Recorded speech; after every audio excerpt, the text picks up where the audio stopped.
Thank you for joining us. I'm here with the prosecutors and investigators who have worked diligently on the investigation of criminal attempts to interfere in the administration of Georgia's 2020 presidential election.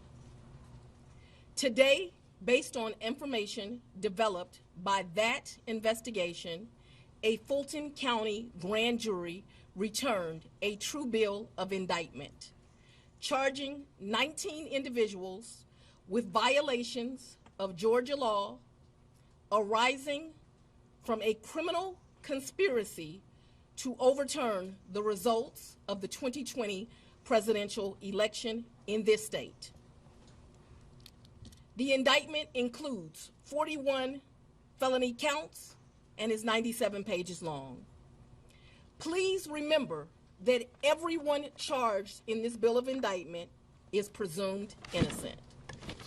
Specifically, the indictment brings felony charges against Donald John Trump, Rudolph William Louis Giuliani, John Charles Eastman, Mark Randall Meadows, John Cheeseborough, Jeffrey Clark, Jenna Lynn Ellis, Ray Stallings Smith III, Robert David Cheeley, Michael A. Roman, David James Schaefer, Sean Micah Tresher Steele, Stephen Cliffgard Lee, Harrison William Prescott Floyd, Travion C. Cootie, Sydney Catherine Powell, Kathleen Austin Latham, Scott Graham Hall, and Misty Hampton, also known as Emily Misty Hayes. Every individual charged in the indictment is charged with one count of violating Georgia's Racketeer, Influenced, and Corrupt Organizations Act through participation in a criminal enterprise in Fulton County, Georgia, and elsewhere to accomplish the illegal goal of allowing Donald J. Trump to seize the presidential term of office beginning on January 20th, 21. Specifically, the participants in association took various actions in Georgia and elsewhere to block the counting of the votes of the presidential electors who were certified as the winners of Georgia's 2020 general election.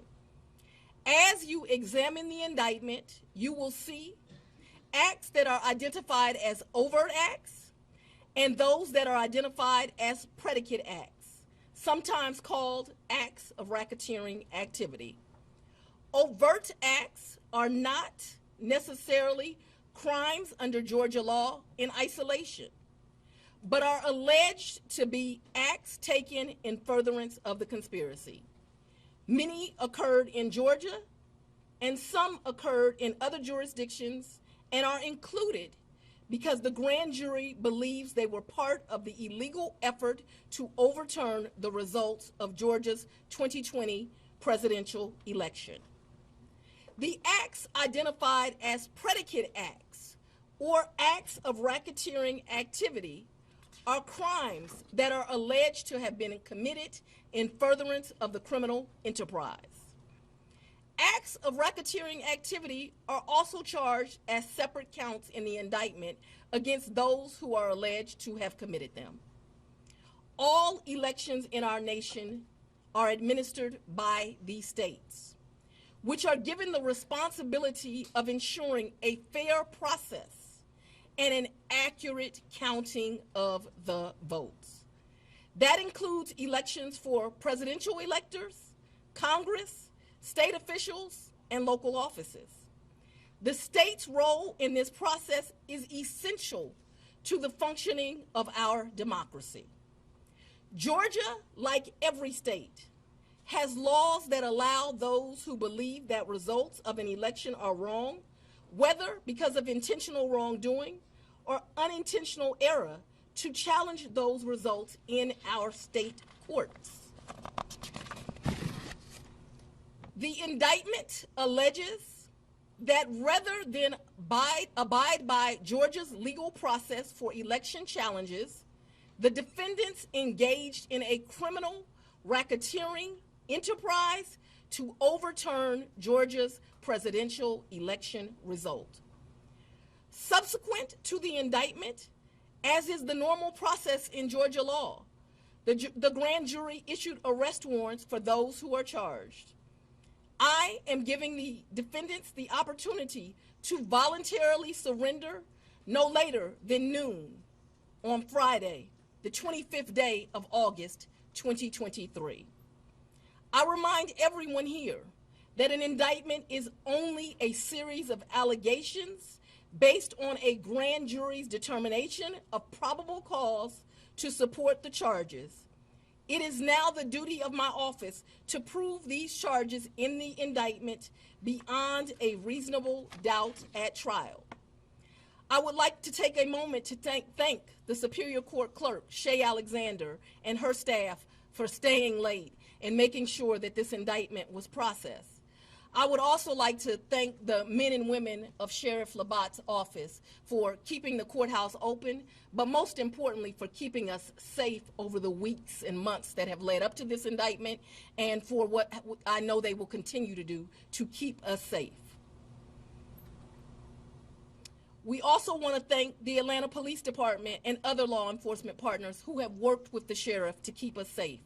I will now take a very limited number of questions prior to going to sleep.